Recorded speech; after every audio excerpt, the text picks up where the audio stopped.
All right, welcome everyone. I think we will begin because we have a fairly packed agenda, and I want to make sure we have an opportunity to get to all of the great items.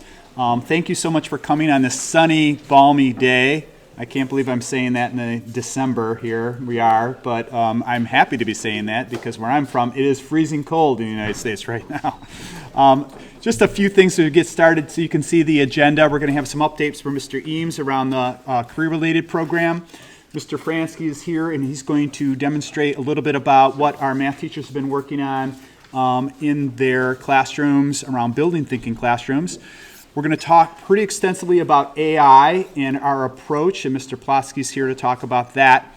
And then Ms. Lenk is going to talk about the IA moderation process and standardization in the diploma program because it's a really interesting process that I want you to hear about. But we're going to move up the arts updates because Ms. Palmer Thompson has fallen ill and can't be here. And I know we have a couple of our arts teachers here and design teachers right now.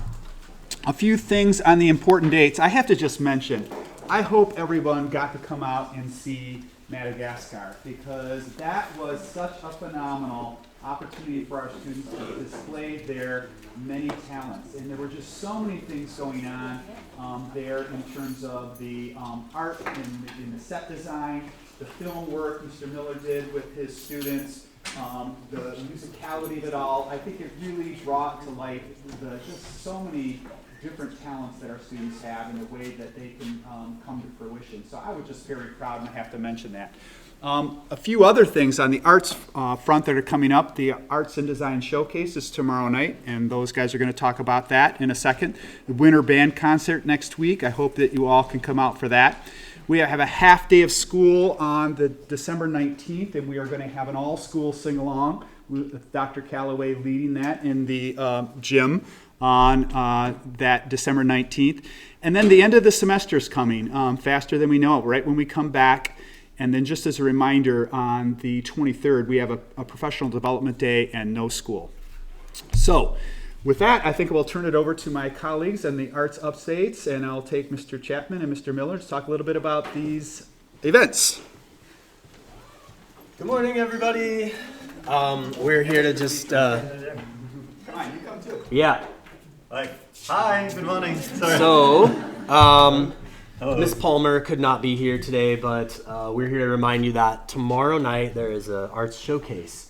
So we started doing these last year, and this is the third one. That's right? That's correct. So it's going to be a really big event. There's some films, some photography and art, some performances.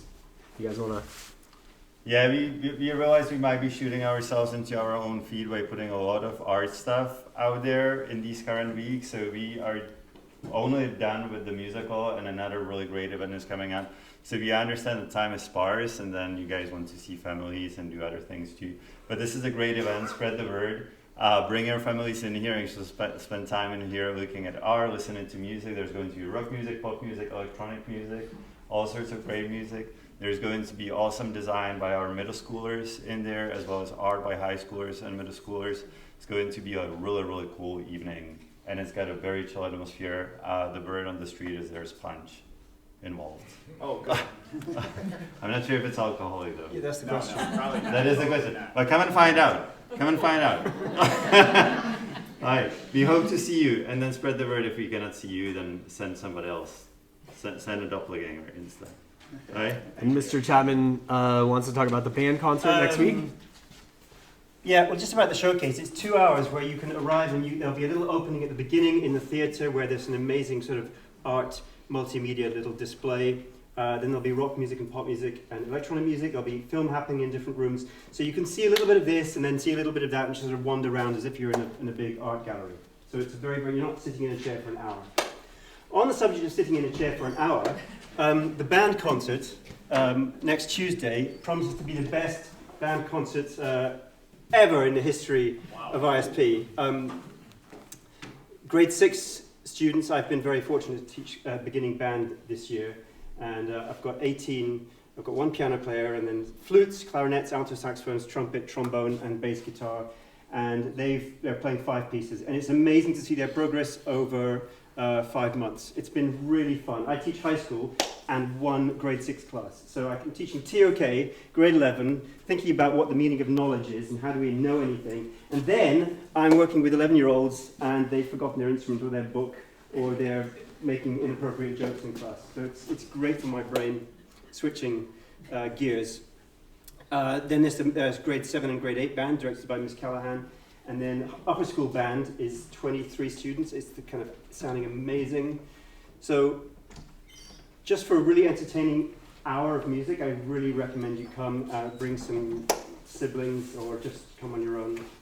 No punch, I don't think, but bring your own. Okay, thank you. All right, anything you want to mention about the group 6? Well, group 6 is the arts in DP, so some of the students in grade 10 will be thinking about their IB choices for next year. And on Thursday, all the grade 10s will be in here, and the IB arts teachers will be talking to them about why they should choose an arts subject. I think the IB really recommends that everybody takes an art. That's like in the DNA of the IB, that everybody should take an art subject. And lots of the art subjects you can take, as a beginner. Music, you can start grade 11 IB music and not be very skilled and just have some curiosity and passion. So you don't have to have done it for years and years.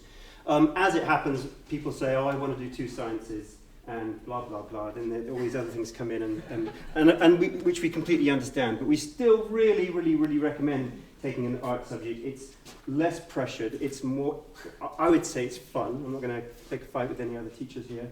It's fun, and it's really very, very creative, and it's just a great thing to take to have in your day, and a great thing to have for the rest of your life. A stream of art in some way, of drama, of dancing, is kind of possible, or music, or film. Okay. So, that'll be happening on Thursday. Great. All right. Well. Thank you to our arts teachers. Thank you very much for coming. We appreciate it. Thank you. Okay, I have Mr. Franske here, who's head of our maths department, 6 through 12, and I've asked him to come today to talk to you a little bit about building thinking classrooms.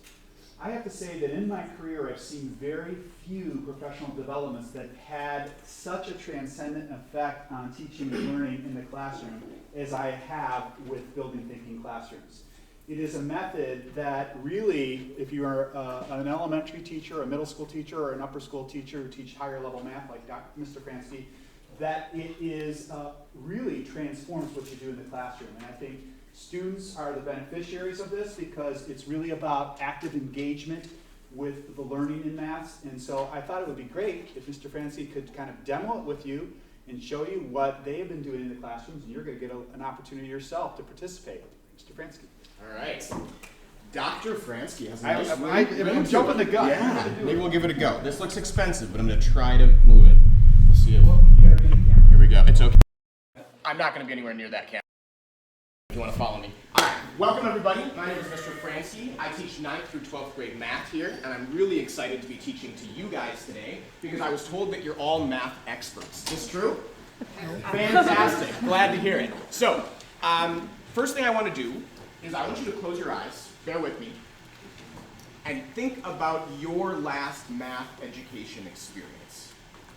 Maybe it was in high school, maybe it was in university, maybe you don't remember it, maybe you're blocking it out of your mind, right? But think about what you saw. Think about what learning looked like in that math classroom. I hope some of you had phenomenal math teachers. When I think about it though, I see long rows of desks, I see a teacher at the front of the room, talking for maybe 80%, 90% of the lesson. And that might not be what all of you saw, but if you can open your eyes now, I want to show you a little bit about what we do here. So we're going to start off by having everyone come up, leave your caffeine, you'll go back to it, I promise. Everybody come on up here. Everyone needs to come up here and stand next to me and see the board. Nobody's sitting in a chair. Come on up. It's okay. Everybody's doing it. Here we go. Yes, students too. Come on up. You'll get out of this. Let's go. Come on. No way. Come on. Here we go. Fantastic. All right. So as long the whiteboard, you're going to be in a good place, right? So if you're in front of someone a little taller, maybe you could ask for a shimmy, a little rearrange. Okay. So you may not know about this. I am a world champion arithmetic competitor. Did anyone know that? No. Oh, news to everybody. Fantastic. I was recently at the World Championship in, pick your favorite city. Beijing. I was in Beijing for the World Championship arithmetic competition. All the best adders, subtractors, multipliers, dividers were there. And the first thing they did was they gave us a ridiculous set of rules. They said you're only going to use the numbers from 1 to 10. So we got 1, 2, 3, 4, 5, 6, 7, 8, 9, and 10. And we said, ooh, this is going to be the easiest arithmetic competition I have ever seen. And then they gave us even more rules. They said you're only going to use 2 operations. You're only going to use addition and subtraction. So that's easy. He said, well, we're going to make you use 2 of each. So 2 additions and 2 subtractions. And so then he said, okay, what do you want us to do with these? He said, you're going to use each operation once, and you can only use each number once. So can someone pick 2 numbers in an operation and tell me what kind of a number we could make out of it? Anybody? So I'll give an example. How about that? Right? I could use 3 plus 5 equals 8. Fantastic. So I've used the 3, I've used the 5. The answers don't count, right? But I've used a plus. Okay? Can someone give me another? Oh, I hear whispering. 6 minus 2. 6 minus 2 equals? 4. Fantastic. So we've used the 6, we've used the 2, and now we've used a subtraction. Turn and talk to a neighbor. What's another one that we could use? Turn and talk to somebody. What's another operation that I could make out of these numbers? What's left? 10 minus 1. Oh, I heard 10 minus 1. Fantastic. So 10 minus 1. And that's equal to 9. So I've used the 10 now, I've used the 1, and I've used another subtraction. We've got one more addition. 7 plus 8. 7 plus 8. And what does that make? 15. Fantastic. So we've used a 7, we've used an 8, we've used a plus. Uh-oh. We have 2 more numbers. I'm going to let you choose another one for free. It can be a plus or a minus. At this point, our minds were exploding. They're giving us choice in arithmetic. What is this? So we can choose whatever we want. I'm going to choose a minus. I'm going to do 9 minus 4 equals 5. We've now used all 10 numbers. We've used 2 additions, 2 subtractions, and then 1 for free. I could have also added and gotten 13, right? So every number has to be used once. Number, symbol, number, equals, answer. But the interesting thing was, they then told us, we don't want you to pick the numbers here. We're going to give you the answers. We're going to erase better than that, too. Here we go. So the question is, if I only had the answers, could I figure out what the numbers were that we started with? Interesting question. But of course, the numbers I care about are not these. I care about 15, 19, 1, 1, and 1. In a moment, you're going to get a card. This card is going to place you into a group. We have whiteboards all around the room. They all have a number somewhere in a corner. I put this one down here because I was worried I was going to get in the way. Okay? So we have ace through jack. Ace 2, 3, 4, 5, 6, 7, 8, 9, 10, and jack. I think we have enough cards for everybody. I'm sure hoping so. Okay? When you get there, there are a few things I want you to do. The first thing you're going to do is you're going to ask everybody's name. Because I realize in this room we might not all know each other's names. So that requires looking into someone's eyes and saying, what is your name? Martin, fantastic. It's really nice to meet you. And then I'm going to write Martin's name on the board. M-A-R-T-I-N. Fantastic. So I'm going to write Martin's name. Then I'm going to ask Martin a very important question. I'm going to say, Martin, would you rather have the ability to fly or be invisible? Invisible. Invisible. So I'm going to put a little I next to Martin's name. Then I'm going to pass the marker to somebody else, because you're going to notice there's only one marker at every board. So I'm going to pass that marker to Martin. He's going to ask somebody else's name, because you're going to have groups of probably 3 or 4. And then you're going to write down each person. Then you're going to get to know each other a little bit better. Okay? Then you're going to write down the same numbers I have here, and you're going to use my same rules. You're allowed to use 2 additions, 2 subtractions, and you can choose 1 for free. 2 additions, 2 subtractions, and choose 1 for free. And you're going to try to figure out what numbers we use to be able to create these answers. Okay? 2 additions, 2 subtractions, 1 for free. And you have to use the numbers 1 through 10 one time. While you're doing this, I'm going to be coming around. I'm going to ask you a question. You'll notice there's an arrow on the top of every one of these boards. and I wrote T, T, and C. These stand for turn taking and collaboration. In 30 seconds, I want you to turn and talk to somebody. What is the difference between turn taking and collaboration? And listen to the students especially. Yeah. So talk to someone near you. What's the difference between turn taking and collaboration?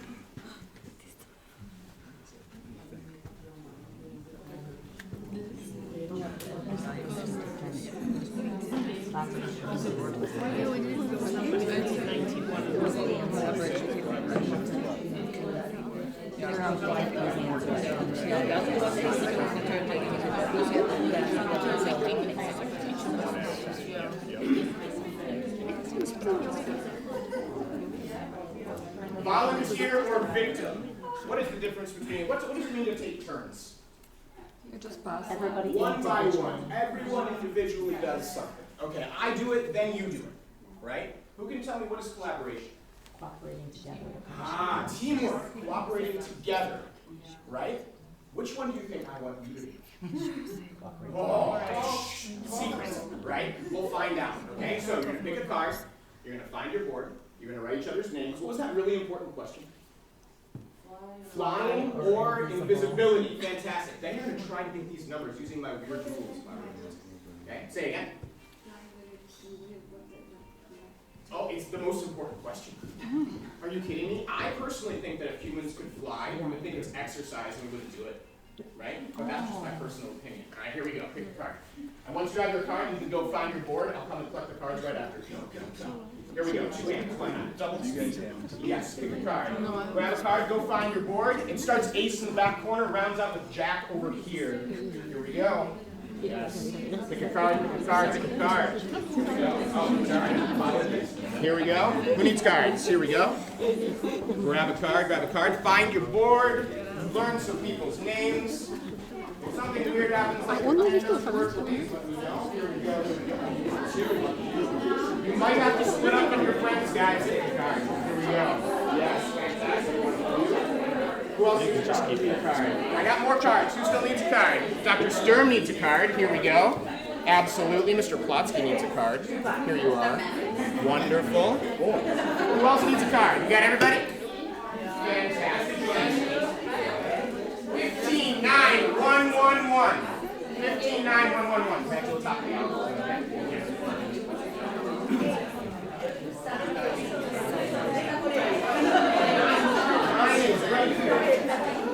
Yes, fantastic. Jack over here. Perfect. We find our numbers. It's on the back side. Thank you very much. I don't know where your last Yes, thank you very much. Hey, you got some video.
If you finish the first task, find a group near you that is working on different answers.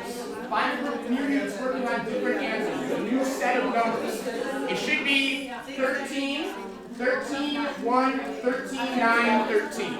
There should be a group somewhere near you working on it. 13, 9, 13, 1, 13. The Scandinavian group. Anytime you're done, find a group near you that's working on different answers. 3 choose or 3 and 8. 3 choose or 3 and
13s, find someone near you that's got a bunch of 2s. Find someone near you that's got a bunch of 2s.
Alright, everybody freeze! Freeze! Freeze! Markers in the air. I want to see markers. Markers in the air. Markers in the air. I'm checking all of you. Markers in the air. Scandinavian team. Markers in the air. Yes, markers in the air. I want to see the marker. Fantastic. Put the cap on your marker. I'm just saying you. Put the cap on. Put the cap on the marker. Partly so I don't lose the caps. Hey, caps on the mark. What are you doing? Unbelievable. Okay, now because I didn't have a chance to talk to everybody, this is a very abbreviated lesson. What I want everyone to do is put the marker down. Okay? Everyone take one finger and put it in the air. One finger in the air. Look at the line on your board that says TT to C. Remember those were turn-taking and collaboration. On the count of 3, and not until the count of 3, I want everyone in your team to point on the line where you think you were between turn-taking and collaboration. Okay? On the count of 3. 1, 2, 3. Everyone point where you were on turn-taking and collaboration. Interesting. Oh. I can tell where the math geniuses are because the other people in the group are like turn-taking. Okay, you put your hands down. I want you to talk in your group. Everyone, almost everyone, said that there was room for improvement. How could you collaborate better? Talk with your group. Talk with your group. How could you collaborate better? By the instructors.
Please cap your marker if you haven't already. Set it down somewhere I can find it, along with your rag and your eraser, right? If you use a rag or eraser, you can put it there. And we're going to join right back up here at the front, okay? So come on back over where we can all see the board. Come over here, please.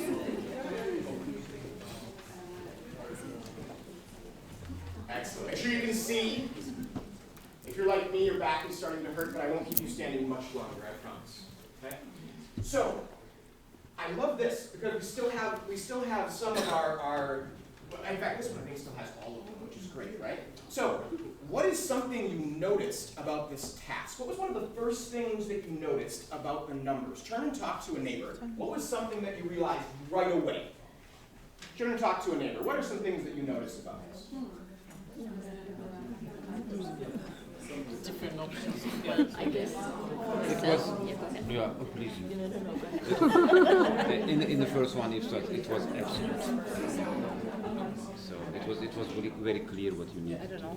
The top digits. I think for me, I looked at the plus and then you say where there be a minus sign for those because obviously you cannot add in. Okay. The minus is So, volunteer.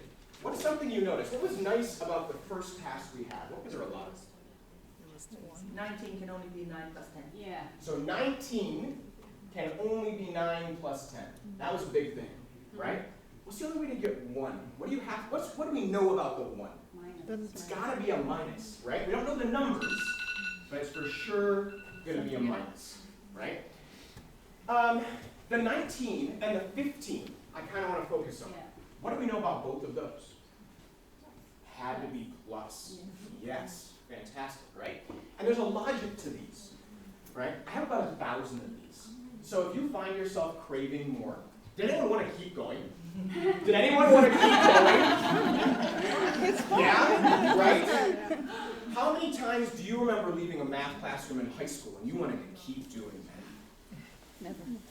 Never. Once in a while, maybe, right? I'm going to tell you, the majority of kids, that's a solid no, right? This method that we've been using in all of our MYP classrooms, I gotta tell you guys, 4 out of 5 days of the week, the kids won't leave. They stay at the boards, they're craving more. The part that would come next that I wish I could show you, so this is what we call the consolidation. Talk a little bit about what happened. Did you notice this? Ooh, maybe you wanna write that down in your notebook. That might be interesting. You might wanna remind your future forgetful self about that, right? Future forgetful self, sorry. Okay?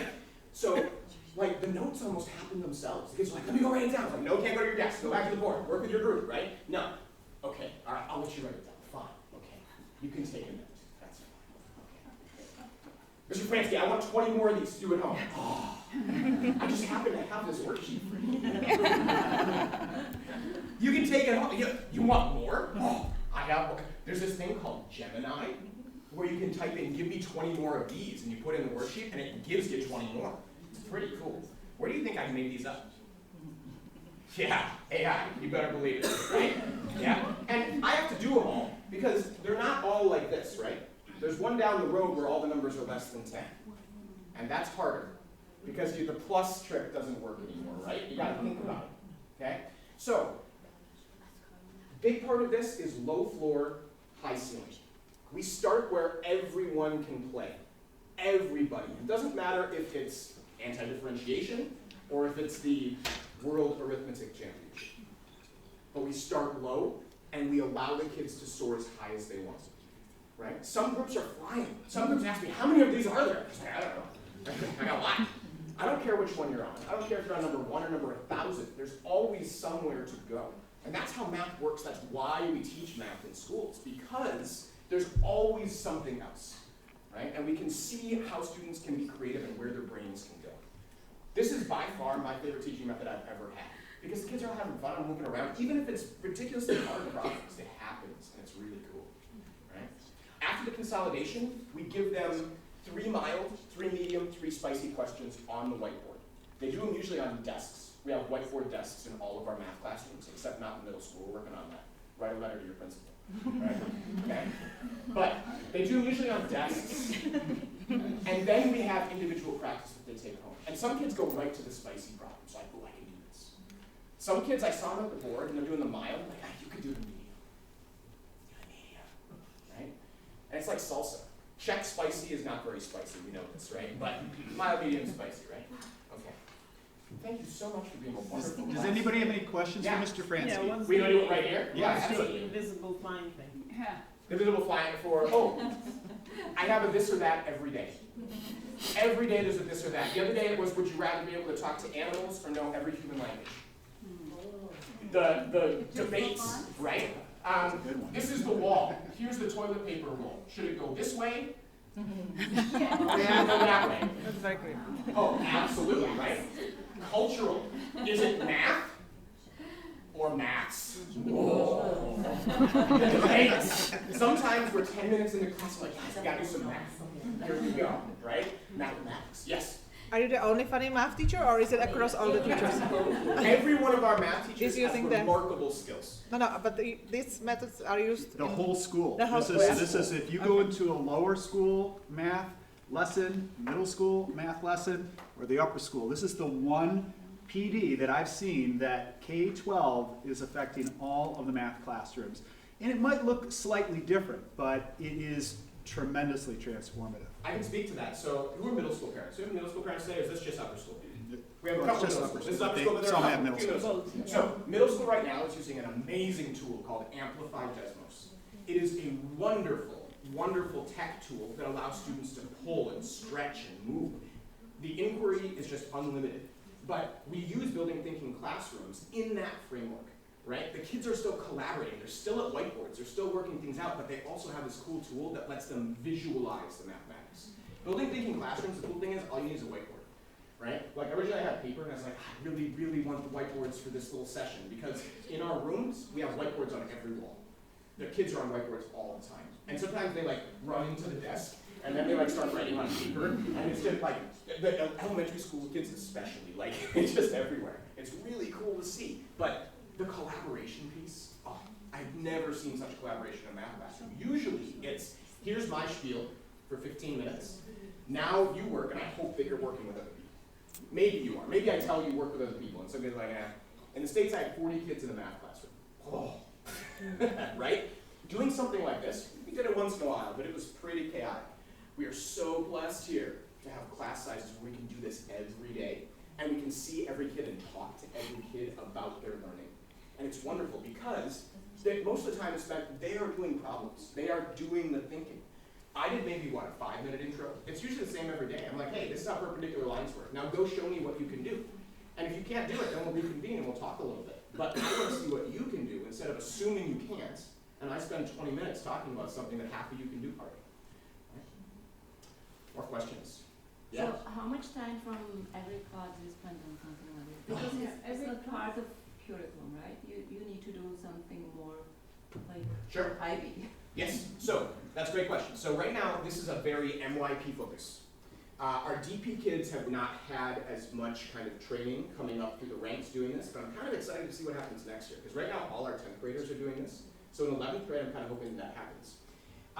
In our 9th and 10th grade classes, we encourage the students, it's not a requirement, the words flipped classroom have been, people have mixed feelings about how it works, but there are videos available to students.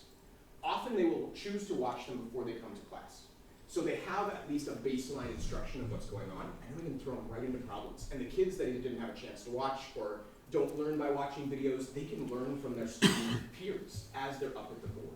That collaboration piece is huge. And as an instructor, sometimes after the cards go out, I'm like, ooh, that group, I know I'm gonna have to spend a little bit extra time with that group.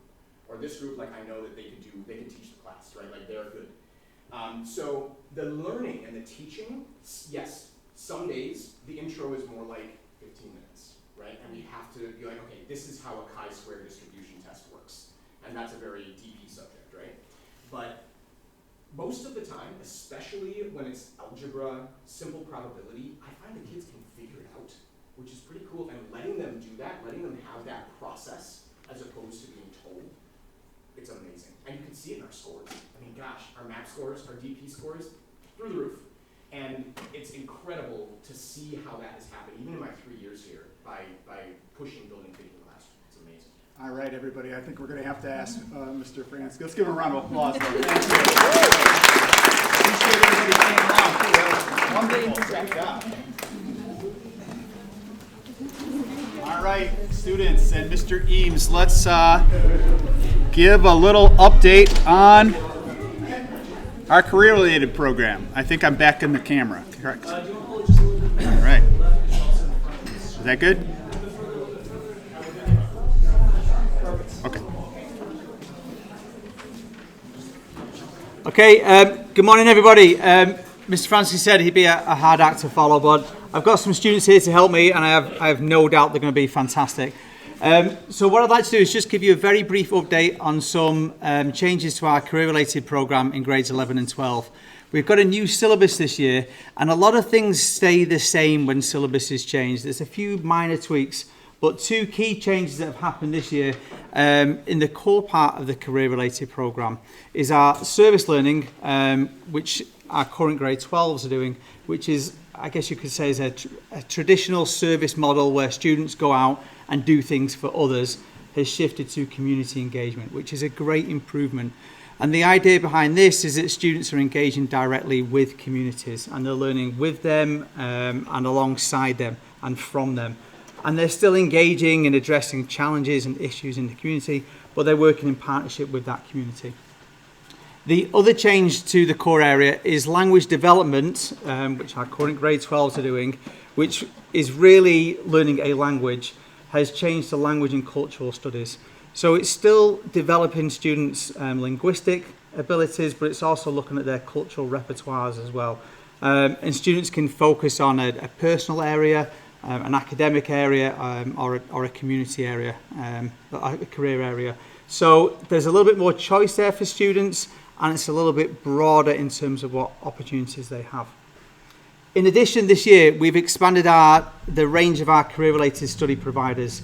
So up on the board there, you can see our top 5 that we've offered for the last few years. This year, we've also added World Academy of Sport, which is an Australian and UK-based provider, and they're offering international sports management, which is a fantastic course to run alongside a student doing DP sports exercise science.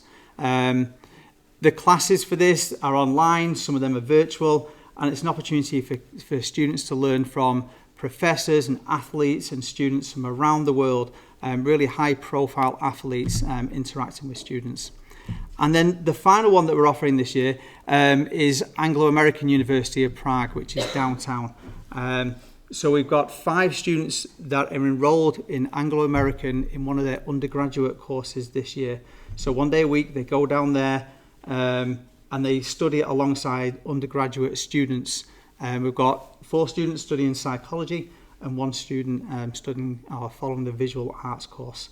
So rather than me talking about what I've seen happen, I've brought along 3 students here to tell us a little bit more about their experience of Anglo-American University.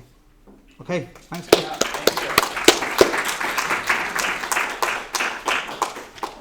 hi, my name is Yuval and I'm from 11th grade. Hi, I'm Tamar, I'm an 11th grader. Hi, I'm Maya and I'm also in 11th grade. So I think the first and foremost, what attracted me most to the CP pathway was the unique opportunity to combine academic study with my personal passions. The CP allows me to explore subjects I truly enjoy while also developing skills that are practical and relevant to the real world. Another big factor was the chance to experience university-level learning while still being in high school. Taking actual university classes gives me a glimpse into what college life is like and helps me to develop the independence and responsibility that required at that level. At the same time, the pathway eases some of the academic stress because we don't need to take as many HL classes as in the DP because we earn the university credits from the classes we take. I really like the way this pathway prepares me for the future by building skills like critical thinking, time management, and professional responsibility that I know I'll need in the life after high school. Overall, the CP pathway felt like the perfect balance between pursuing my interests, preparing for the future, and learning in a way that is challenging but manageable. I want to talk to you about the differences between the classes in AAU to like the classes here in ISP. So first, the age range in ISP difference is that in ISP in my grade, everyone are the same ages approximately, but in AAU, the age range is very diverse, which means that there are people in the class with me that are 18 to 22, which makes us interact with people who are in different ages than us at 16 years old. We can hear new perspectives, ideas, and thoughts from older classmates. There's also much independence in AAU. Professors expect us to manage our own time, keep up with reading, and come prepared with our own opinions to class. It's challenging, but in a good way. It's giving us a clear idea of what university level learning is really like, while I'm still in high school. Another big difference is that I've noticed that the interactive in the classes we basically have interactive activities every single class. That means an icebreaker every single class. That means that I have to interact with other people who usually won't go and interact with. That means that I'll talk to people who are 18, 20, 22. I'll learn new things. I'll talk to them. I'll get to know them. And the same for them with me. One of the things that I really enjoy about studying in AAU is how different the learning environment feels there compared to the normal high school that I'm used to. Since I'm taking a psychology course, it's been one of the most interesting experiences I've had academically. The classes go deeper into how people think and learn and how people behave, and it makes me look at everyday situations in a different way. I also like that the university has higher expectations, but it also pushes me to be more independent and organized. The professors there also really encourage us with discussions and questions, and it feels good to contribute with people at a higher age level than us. And overall, studying psychology in AAU has made me way more confident about what I want to do in the future, and it's given me an idea of what university studying feels like at a young age. Great. Thank you. Any questions for our students on the CP program? Any questions? You know, this, yeah. Sorry. Yeah. Do you actually combine psychology classes here with the classes at AAU, or is it I'm only taking in the in the AAU? Yeah. Okay. But you can also do both if you want. You could. Yeah, that's a good question. We've got some students in grade 12 who are doing the Global Online Academy, and they're doing psychology in school and psychology out of school, which again I think is great for students who have a really narrow focus and know exactly what they want to do. But I think keeping those options a little bit broader works well. Also. All right. Thank you, girls. Thank you so much. Have a good rest of your day. Thank you. So CP is. I'm missing I have two a aces. Yes, Which you of my are. aces? Ace No, one. Mr. Franske. Aha! Look who it was. Boy, you're nothing if not fastidious. So AI has been a, I think, a preoccupation for a lot of us. If you're like me, you can't help but, think about, how it's going to be taking over the world in such a short time. Only half kidding. But it's something I think that we are trying to work with our students on leveraging its power, but also how to use it ethically. And Mr. Plotzki has been leading this charge for us. In fact, as an upper school, we're going to be spending our professional development day in January diving deeply into this question. There are just so many opportunities with AI. And so I wanted you to hear a little bit about that. So Mr. Plotzki is going to walk us through it. Mr. Plotzki. Thank you. Good morning, everyone. I'm Dale Plotzki. I'm the Educational Technology Coordinator here at the school. I thought it would be good to start with a little video.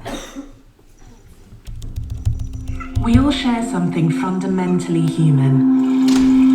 The desire to learn, to imagine something new, to discover what's possible. And today, AI opens a world of new possibilities. Fantastic resources that you can bring into the classroom. Possibilities for learning that adapts to each individual. For educators, empowered to do what only they can. Living life. For tools that can make anything learnable. This moment offers infinite possibility.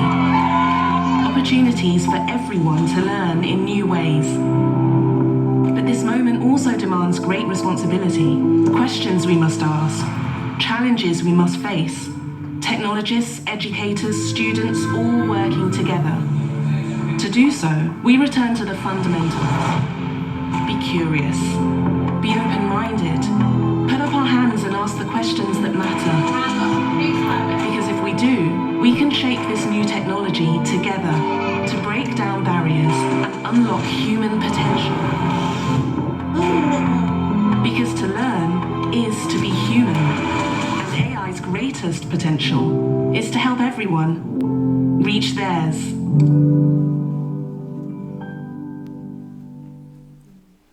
Okay, so I thought this was a great tone of a video to share and start our conversation with. I just came back from the kind of educational technology meetup of all the tech leaders in Europe that happened in Warsaw last week, and everyone is in the exact same boat.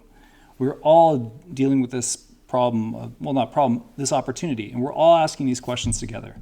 So this is something that's going to involve all of schools, our IB programs, and parents at home. It's a real moment to redefine kind of what learning will look like. So I thought this is a great video to start.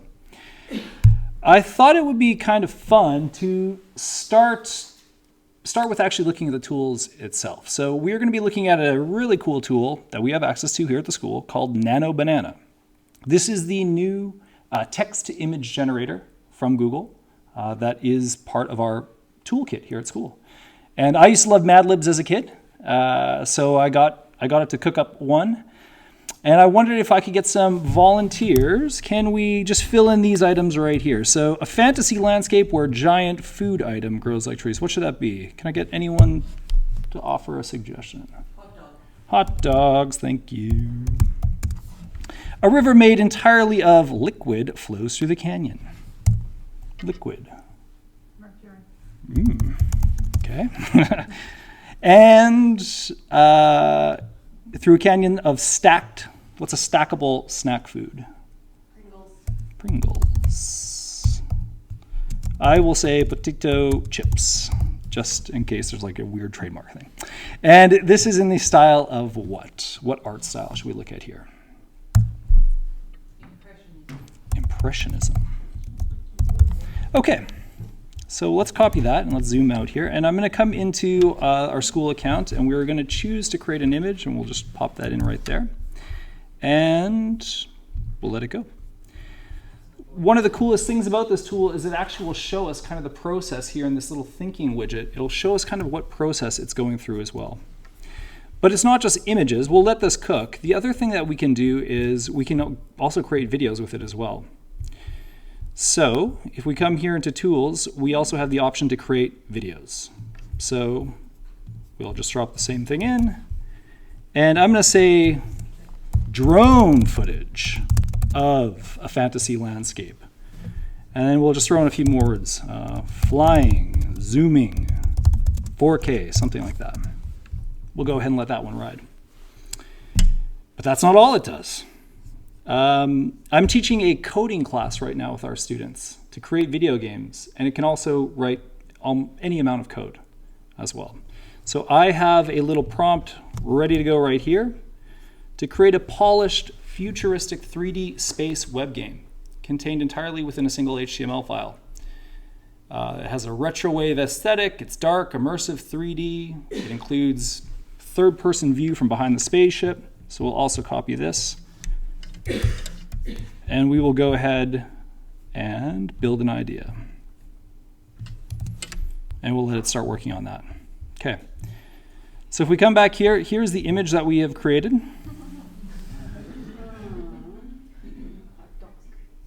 Hot dogs, giant hot dogs, stacked potato chips. Very good. Video is taking 1 to 2 minutes, so we'll give that one a little bit more. And our video game is also coming through as well at the same time. So these do take a while to bake, so maybe we'll come back and check on those in a minute. But while we're waiting for that, let's just talk about this tool as a whole. Our school has opted to support a selection of tools that are safe, GDPR compliant, and that are very supportive of the learning process at the school. And core to that is going to be our use of Gemini at the school. So Gemini is Google's large language model. I'm sure you've heard about it, or maybe you've had a chance to experiment with it. But it is quite a unique little tool for us because it offers several features that other artificial intelligence platforms do not offer. Number one, this is the most powerful model that is currently available. By almost any benchmark, it is able to do more than its competitors. So we are providing our students with a state-of-the-art, high-power tool. Very important for parents to understand, this is also the safest model that there is. It is a closed environment at our school, meaning when a student is using a Gemini account, Google doesn't see any of that data, Google does not train off any of that data, and there are guardrails in place about how that model interacts. So it's a very safe environment. There's no training, there's no human reviewers. And I put in this bullet point as well, it's also the right direction. If we look at some of the other AI platforms that are out there, I will not mention any names, but they are considering different ways that their model will interact to increase kind of our connection with it in ways that I don't think are maybe appropriate for school. So right now, Google's approach to this is directionally exactly where we want to be as a school. It's also interoperable. So when the child or student is working with it, it will also work with Gmail, it works with slides, it works with Sheets, it works with all of the other places where they're doing their classwork. They'll be able to find it there as well. So it's highly useful. And it's student friendly. If we just looked at the interface, I'll just hop out of here too. It is a super simple, beautiful design. It's easy to figure out, it's easy to know where you are, and it's very, very friendly. All right. Video is now ready. Let's take a look.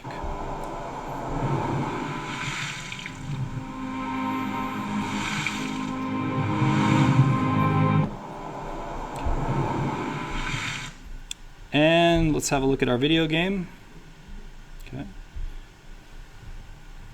So we'll go initiate. Oh baby. Ah! How do I shoot? I just zoom. Okay, so fully working video game. And if you want, you can actually look at the code view and see all of what it coded up for us, just with that one single prompt. In our code craft, it takes us about a whole semester to code up tic-tac-toe. So it's pretty impressive what we can do with prompts. It's really about the ability to communicate ideas now, to bring your ideas to life. And we got about 630 rows of code in about maybe 2 to 3 minutes. I guess the big takeaway here is, These three products that we just created in about 5 minutes would have cost tens of thousands of dollars to create previously. They would have taken hundreds of hours to create.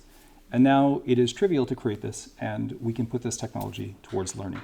So it's really opening up incredible new opportunities for our students. This is included, yes, in our school Google account. Another super important tool to be aware of that is extremely learning focused is a tool called Notebook LM. And this is essentially a chance for your student to create custom AI experiences, custom bots with their course material. So rather than just a large language model that thinks about everything, all at once, it is really meant to help them learn a set of topics. So they can input PDFs and documents and notes, and it really helps them think through that content. And it will do amazing things like turn it into a podcast that they can listen to on the bus. It will create a video that will allow them to kind of visualize content. It'll create mind maps for them. So it makes learning incredibly accessible and incredibly varied for our students who want to access learning in different ways. Again, this is a tool that we have available for them right now. Canva, this is a design software tool. They also have a strong AI integration as well. This is the idea of basically our students becoming creators of content. So rather than visually having to put together an image, which of course they still can, it's the idea of actually using their words to describe what it is they're trying to make as well. And finally, very exciting, I'm going to zoom in on this one so we can see a little bit. We have a Toddle AI tutor at our school. And basically, this is a way for the students to interact and also help their teacher set up an AI tutor that quizzes them, that coaxes out questions, that builds off their understanding and really helps them learn about a topic at their own pace. It's a fantastic resource. And there's fantastic thinking that the whole class can participate in not only learning the subject at hand, but also critiquing, well, wait, why did it ask me this question? Why did it phrase it this way? Why did it evaluate my performance in a certain way? So this, I think, is also one of our most powerful tools for AI literacy at the school as well. Our approach, if I had to put a pin in it, is to address all of these different aspects of AI simultaneously. So we want our kids being very AI literate, knowing asking questions about what is AI producing, when are they to use it, what makes it appropriate, what biases could be in the underlying data set or in the underlying output. We want to equip them, as I've just talked about, with astounding AI tools that allow them to access new forms of learning. And we need to give them skills of actually learning how to write an effective prompt that will produce a video game that works in the way that they want. And most importantly, we want to connect this to the actual teaching and learning, the class content of their classes. So we're not going to view this as a standalone thing that they do with me in specialized lessons here and there, but this is going to be embedded in part of the class content where appropriate. So this is going to be our approach. And as Dr. Sturm mentioned, on January 23rd, we have a whole school PD day, and secondary, we are focusing explicitly on this. How can we blend these four elements together to really have a transformational impact for our kids? Another really crucial part that we need to hit on is this happy little fellow that you've seen in the hallways. This is our AI stoplight. This is the school communication system that we put in at the start of the year, which when I travel around the school and I go into different classrooms, I see it being used all over the place. It's really woven itself into the fabric of our learning this school year. And this is a way for teachers to communicate to students their expectations for the use of AI in the classroom. And it's a way to really build that understanding not only of how is AI to use, but why are we asking them to use AI in a specific way? Why don't we just blow the doors off the place and let them use it in any way they want?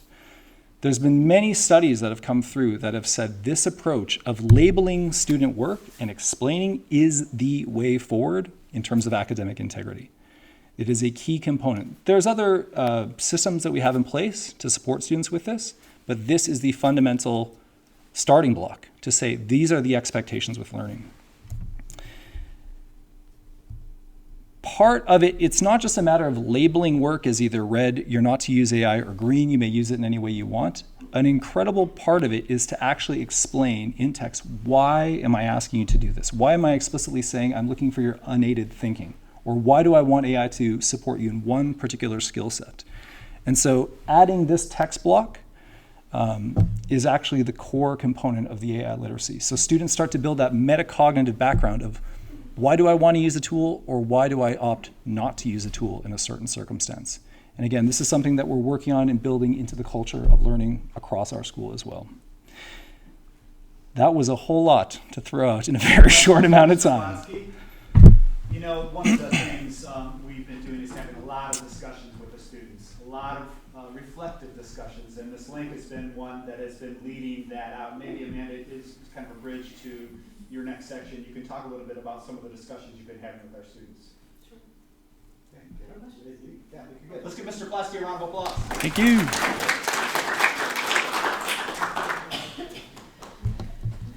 So I'm going to talk to you today about standardization and moderation in the diploma program and what that looks like for students who are involved in diploma courses. But I will segue with what Dale was speaking about, which is that we talk a lot with our students about academic integrity.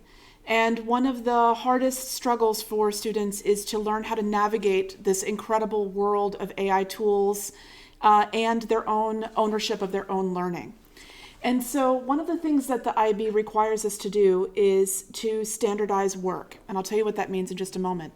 But I want to say to you that it is the standardization and moderation process is one of the most human parts of the IB program that we engage in. It is the opposite of the AI exploration that our kids are doing. And it is leaning into the human connection about what we know about ourselves as teachers and learners and what we know about our content area in order to develop expertise and be able to express that independently. So in grade 11 and grade 12, students are completing internal assessments, an IA, we call it. In courses, IAs are worth between 20 to 30% of their final IB grade. Those assessments are marked internally by the teacher, right? And the teacher's grade is the grade that is communicated to IB. Standardization is the process where our teachers work together to anonymize student work so that they don't know whose work they're looking at, share that work with each other, and mark independently the work that has been submitted by students in order to ensure that our marking is fair, that our marking is equitable, and that our marking is in line with global standards, which is important. One of the reasons why you want your kids to have an IB diploma or a CP certificate, and we want your kids to have that too, is because of the global recognition of that achievement. So I used Gemini to make these images. It's pretty cool, right?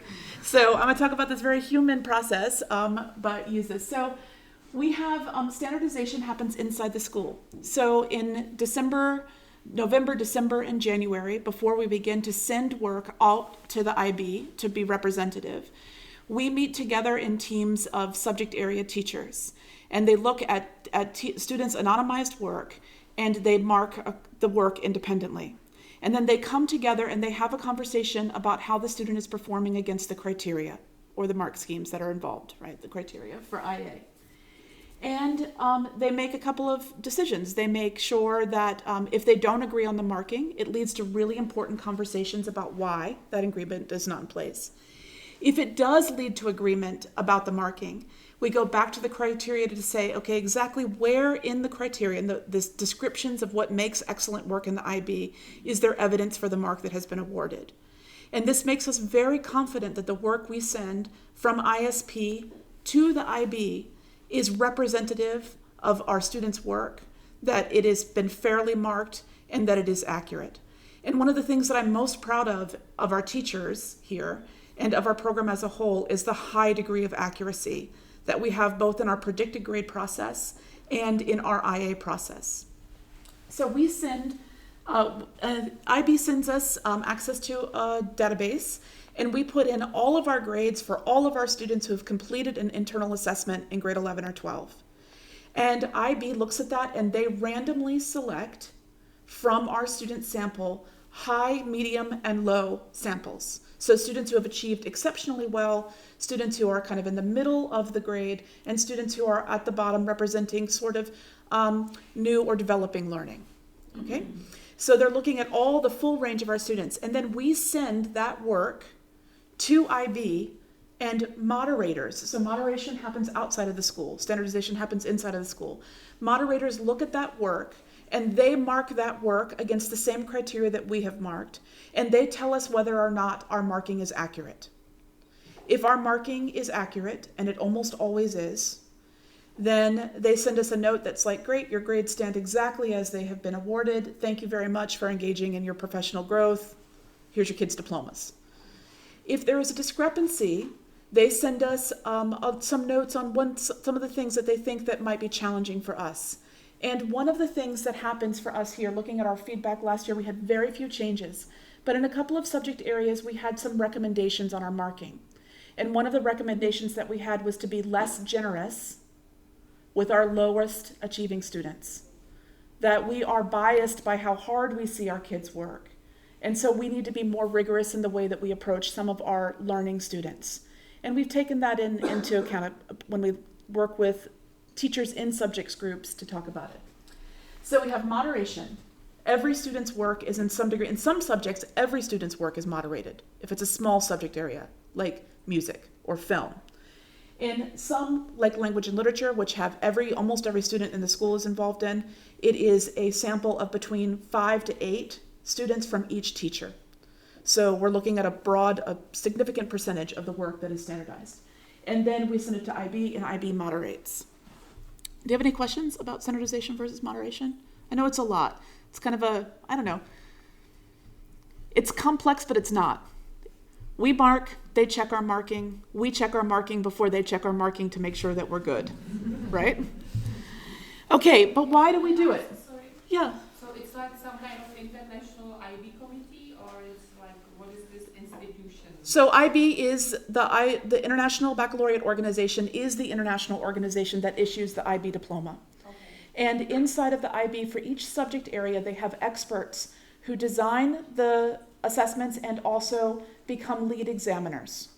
So we have, and many of our teachers in this building, in our DP classes, are workshop leaders, examiners. Some of them are head examiners, so that means that they are actually in this process for the IB, as well as in our school, supporting our knowledge.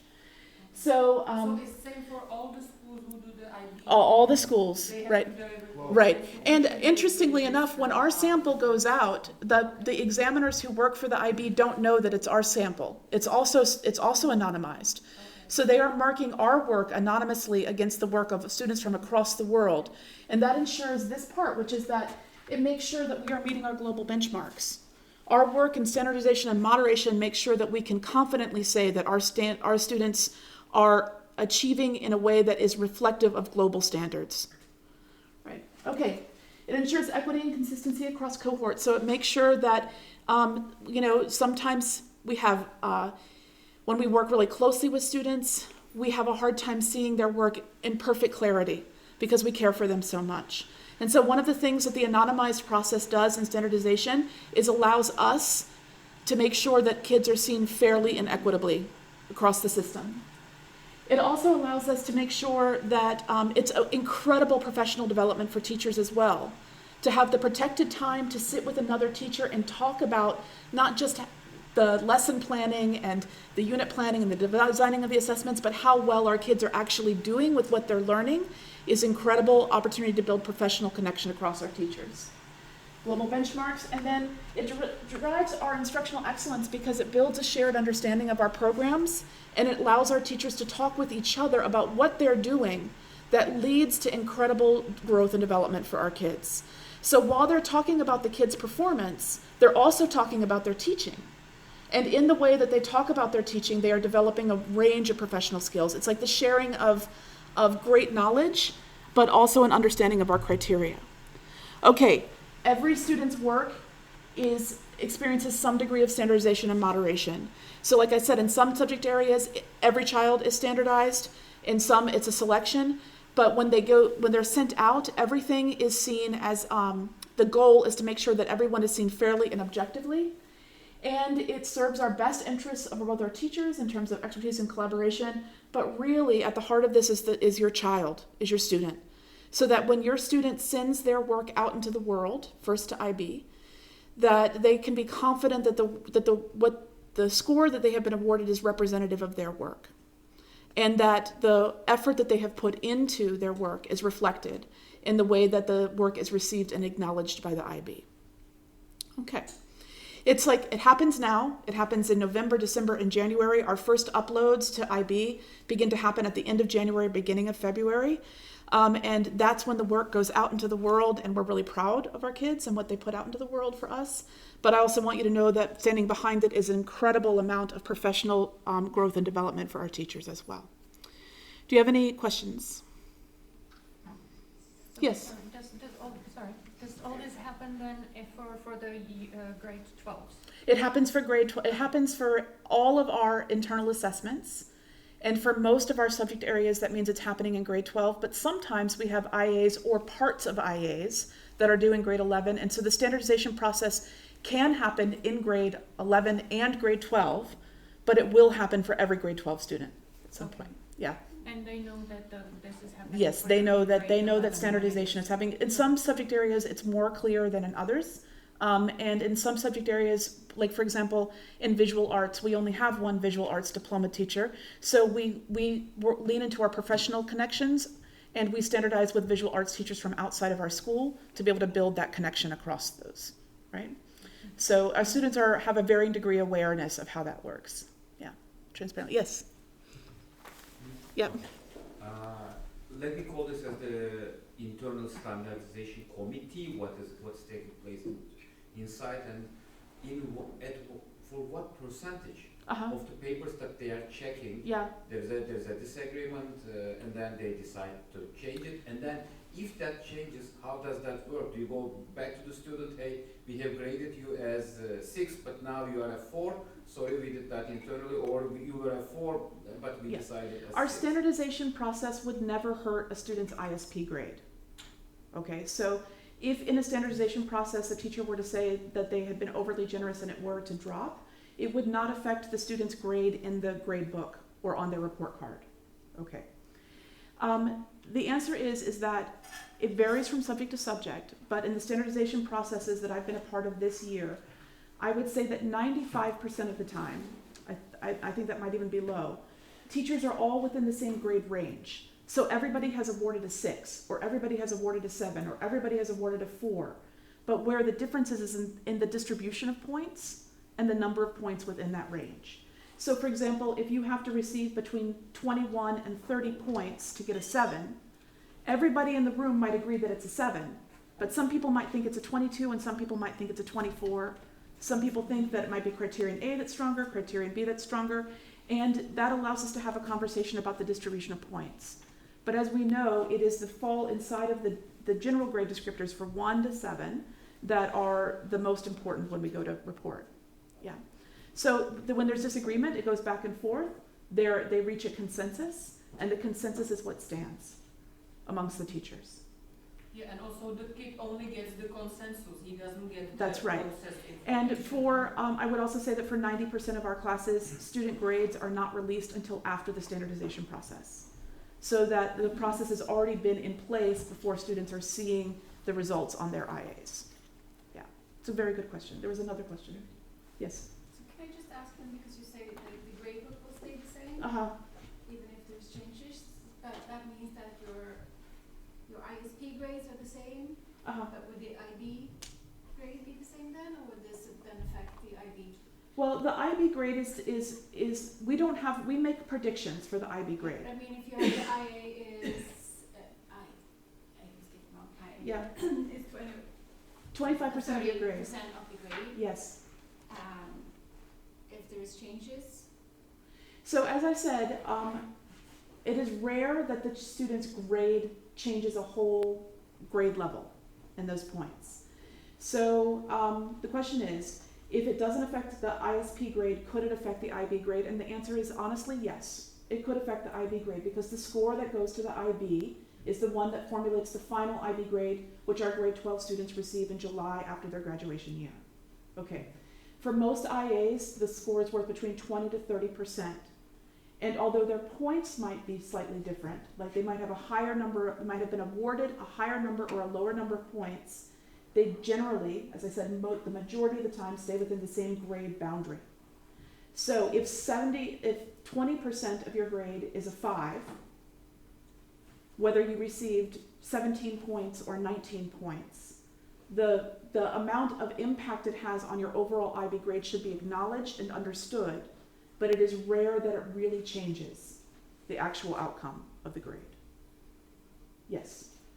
When they get their results in July, do they see all this, like IAs and like results? No, they do not. Just the... Yeah, they see their overall achievement. So they never find out what is the final IA It is possible for a student to see their component scores, but only if they are considering a remark of the assessment. So if they're deciding whether or not they're going to go through the process of retesting, then it is possible to see the component scores, but that is the only opportunity for seeing the component scores. Yeah. It's a lot. If you have other questions, I can see Dr. Stern is hovering. So that's his cue to me to let me know that we're done, and I thank you for your patience. And yes, of course. Sorry, because you said you would circle back to the... Sure. And you have to say artificial intelligence part, Yeah, because I that's cannot go between the IAs and Yes. Yes. Wrong every single time. AIs, IAs, EEs. Yeah, so IAs. Yeah, it's a had this lot. conversation before, and I Yes. know most parents think that, the kids know what to do and all of this, but it's, as we talked about, super important, because if you're flagged, you might not graduate. That's it. That's So true. I think most parents might not be aware that when the kid says, yeah, we're good, that it could actually really, really impact. Yes. So when a student so part of what happens when we send work out to IB is that they run the work through the same kinds of checkers that we use. They are looking for plagiarism, and they are looking for inappropriate use of AI. Okay. If your student's work is flagged for inappropriate use of AI, and the IB says, look, there's an academic integrity issue here, they come back to us and they say, look, we're not going to give points for this because we think the student has used AI inappropriately. It is our responsibility, along with the student's responsibility, to be able to tell the story of their work in a way that verifies their authenticity. So when we're talking with your students about the use of AI, one of the things that we're talking about is complete honesty and transparency around the use of AI. So that if I say to them, are you using AI? They can say to me, yes, right? And if they say yes, then we can talk about how they've used it, so that we can either document it in a way that shows that it was appropriate, or if it was inappropriate, we can take that section out and say, let's make it authentic so that it doesn't get flagged, and also so that it 100% represents your authentic engagement with the work. So I know that sometimes people get frustrated with how much work gets flagged for AI here, but I want you to know that our process is designed to help your kids own their learning, so that when it goes to IB, we already have in place everything we need to be able to stand confidently with your child and say this is their work. And that's the ultimate goal of it. I have to sing your praises for a second. So Amanda, went as part of the IB coordinators in the Czech Republic. They had meetings, and one of the things that was horrifying to us was many of the schools said that the IB had already flagged a lot of their students' work in the past session for inappropriate use of AI. Yeah. We have such an exacting process that we were proud to say, well, that hasn't happened to us, but I can tell you that the work Amanda has done hopefully never around trying to coach students into saying, look, it's better for you to tell us, because we don't want to let it get to that point where it goes and then it's too late and you lose your diploma. That's not going to happen. So you have to work with us on this. And Amanda's had, especially with the extended essays coming in, a lot of discussions with students around. And our flaggers give a percentage. They'll say 26% or 72% of this is AI generated. And once we have that number, we put the number aside and we never look at it again. We go back to the revision history for a child's document. We go to their notes, their note taking. We look at their brainstorming. We look at their interactions with their teachers in class. And I say to them, tell me the story of your learning. And through the story of their learning, we come through to understand whether or not that number represents something that's important, or whether we need to document learning in a different way that shows the child's authenticity. So sometimes student thinks, oh, my work has been flagged, I'm in trouble. No. Work has been flagged. Now it's time for a And we're conversation. I mean, imagine this world where they have this tool at their fingertips, which can generate any of these things in an instant. Yeah. It is a terrifying, kind of scenario. But this getting back to what Mr. Plotzki talked about is trying to get kids to understand the ethical implications of what they're doing, but how to leverage the tool effectively. And I think we're doing a great job. But we're right in the middle of this right now. I'm very encouraged, as Amanda mentioned, we have in every subject area expertise. We have examiners, we have workshop leaders.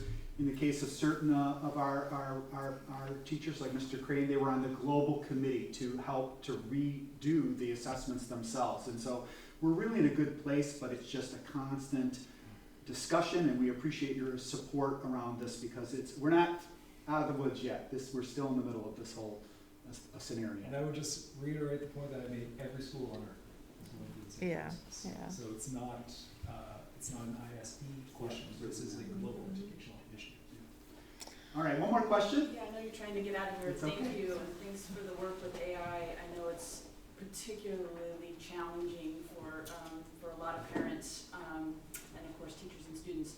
Is there going to be a larger discussion on how we can participate and help, perhaps after the Gemini is looked at in the January 23rd meeting, so that we can come back and kind of participate? Yep. And also, I was just wondering in general, how many students are getting flagged? Like, how many people are getting flagged and parents are getting reached out to with AI integrity questions? Well, first of all, there's going to be more Yeah. discussions. In fact, we need your support. So this is going to be something that's top of the agenda, and you as parents are playing a huge role in this, obviously, because you're there at home where we can't see them. And so we really need to enlist your support. So yes, there will be a lot more of that. In terms of percentage-wise, I can't give it to you by classes or by overall, but I can tell you, like, for example, in the grade 12, which has 84 graduating kids, I have had 64 conversations since the beginning of November. Okay. That doesn't necessarily And that mean that doesn't, they violate. it does not. Of those very small numbers were actually inappropriate use of AI. Most of them were kids needing to close the loop on the way they're documenting their use of AI, citing AI, or we need to talk about what kinds of resources the child needs in order to have everything they need to not use AI and those. Right. Absolutely. So they're coming to us saying, yes, I need help. And that's the culture we're trying to build, where if you come and ask questions, we will always support you in your learning for that. Yeah. And Okay. just on the topic of parents' involvement, we have a whole community event on the calendar in April for the Day of AI, and that's going to be similar to Digital Citizenship Week. It'll be workshops with parents, resources going out, and a chance to kind of have a collective conversation around it. And also your students will be working on it in classes. All right, I think that's it, everybody. Thank you so much. We'll stay up here if you want to come up and ask individual questions. We appreciate you.